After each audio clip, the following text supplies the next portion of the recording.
প্রিয় দর্শক, এই যে আমাদের জনপ্রিয় সুপারস্টার অ্যাক্টর নিশি আপা, ওনাকে কিছু প্রশ্ন করি আমি। আচ্ছা আপা, এই যে আপনার হাত পা সব কিছু আমি দেখি, একটা জিনিস আমি খুব অবাক হয়েছি। প্রশ্ন করবেন, করার মতো করেন। প্রশ্ন করতেছেন ভিডিও চালু করে, অপমান হইেন না। আচ্ছা বলেন, আমার হাত পা। হ্যাঁ, ওকে, হাত পা বলেন। এই দেখেন, আপনি একটা জিনিস দেখেন, আপনার মুখের দিকে তাকায় সারাদিন আমি দেখছি 1000 ওয়াটের বাল্ব জ্বলতেছে। হ্যাঁ, তার পায়ে দেখতেছি লোডশেডিং। কারণ কি আপা? ঘটনা হইছে, আমার পার দিকে ক্যামেরাটা একটু নামান, পার নিচে। এই আমার পাও, ঠিক আছে, এই আমার হাত, হাত আর ফেস।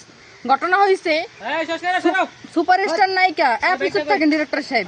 ঘটনা হইছে, আমার থেকেও সুপারস্টার নায়িকারা আছে যারা হচ্ছে কালা, ব্ল্যাক ডায়মন্ড। কিন্তু আমি বলি, এদিকে আসেন। ঘটনা হইছে, আমি কালা না, ঠিক আছে, আমি হচ্ছি শ্যামলা। আপনি কালা না, আমি বলি, শুনেন, যদিও এখন মানুষ যখন আমি বলি, আপনাদের